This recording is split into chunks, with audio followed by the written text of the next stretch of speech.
হঠাৎ করেই সকালবেলা মা আমাকে ফোন দিয়ে বলছে যে বাজারে চলে আয়, আজকে ফালাকের জন্য ঈদের ড্রেস কিনবো।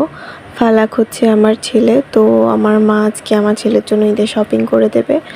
তো রোজার মধ্যে রোজা ছিলাম, কিন্তু আমার ছেলেকে খাইয়ে নিয়ে দ্রুত রেডি হয়ে গেছি। তারপরে এই যে দেখেন দোকানে চলে এসেছি। এখানে আমার বোন আর আমার বোনের মেয়েও আসছে। প্রথমে আমার আম্মুর জন্য কেনাকাটা হবে। আম্মু মানে আমার বোনের মেয়ে আর কি। তো আমি এখানে আসছি আমার দেবরের সাথে বাইকে করে। ওই যে দেখেন ও দাঁড়িয়ে আছে ওইখানে। আর দেখেন কত সুন্দর সুন্দর জামা বাচ্চাদের, আর বিশেষ করে মেয়ে বাচ্চাদের ড্রেসগুলো অনেক বেশি সুন্দর। দেখে এত ভালো লাগছিল, মনে হচ্ছিল আমি যদি ছোট হতে পারতাম তাহলে এই ড্রেসগুলো কিনে নিয়ে যেতাম। সবগুলো ড্রেসই অনেক সুন্দর ছিল, খুব ভালো লাগছিল। তো এর মধ্যে থেকে একটা ড্রেস আমার আম্মুর জন্য নেওয়া হলো।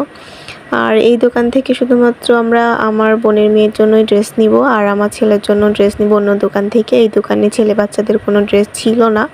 তারপরে আমরা চলে এসেছি আমার ছেলের জন্য ড্রেস নিতে। এই যে এই দোকানে দেখেন আমার আম্মু কি সুন্দর বসে আছে, আর আমার ছেলে কোনোভাবেই দোকানের মধ্যে ঢুকতে চায় না। জানি না কেন ঢুকতে চায় না। আমার মনে হয় ওর হাত ভেঙে গিয়েছিলো, তো ওই সময় যখন জোর করে ব্যান্ডেজ করা হয়েছিল ওইখান থেকে একটা ভীতি ওর মনের মধ্যে ঢুকে গেছে। তারপরে এই যে বাসায় চলে আসছি। আর আজকের ইফতারে আছে হচ্ছে সবজি পরোটা আর মুরগির মাংস আর ছোলা, খেজুর, কলা, শরবত আছে। এই তো নর্মাল ইফতার। আর সবজি পরোটাটা অনেক মজার ছিল, এর আগে আমার ছেলের জন্য যেভাবে বানিয়েছিলাম সেমভাবে। তো আসসালামু আলাইকুম সবাইকে, আশা করি সবাই অনেক ভালো আছেন। আলহামদুলিল্লাহ আমি অনেক ভালো আছি। Welcome to my new blog. তো এটা হচ্ছে পরের দিন, আমি চলে আসছি একটু গাজর দিয়ে হালুয়া বানাবো, যার জন্য আমি গাজরগুলো প্রথমে ছুলে নিচ্ছি।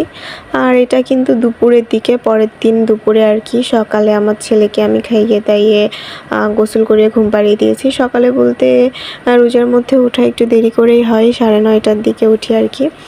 তারপর আমার ছেলেকে খাইয়ে দাইয়ে একটু সব কিছু গুছিয়ে নিতে নিতে 11টা 11:30টার মতো বেজে যায়। তারপরে আমি ওকে গোসল করিয়ে ঘুম পাড়িয়ে দিয়ে তারপর যা থাকে করি আর কি। এই যে এখন ও ঘুমোচ্ছে আর আমি চলে এসেছি গাজরগুলা কাটাকাটি করতে। তো আগের দিন আমি একটু কেটে রেখেছিলাম, আর আমার ছেলে জ্বালাচ্ছিল বলে বানাতে পারিনি। তারপরের দিন আবার চলে আসছি। এই যে সেই গাজরগুলা নিয়ে ফ্রিজে রেখে দিয়েছিলাম। তো এগুলো এখন কুচি কুচি করে নিব। আর আমাদের ওই গ্রেটারটা একটু নষ্ট হয়ে গেছে, যার কারণে বটি দিয়েই সুন্দরভাবে ভাজি কোটার মতো করে কেটে নিব আর কি। খুব একটা প্রবলেম হয় না, ভালোই লাগে। আর গ্রেটারটা থাকলে বেশি ভালো হতো, আরও ছোট ছোট কুচি কুচি করে করা যেত। আর এখানে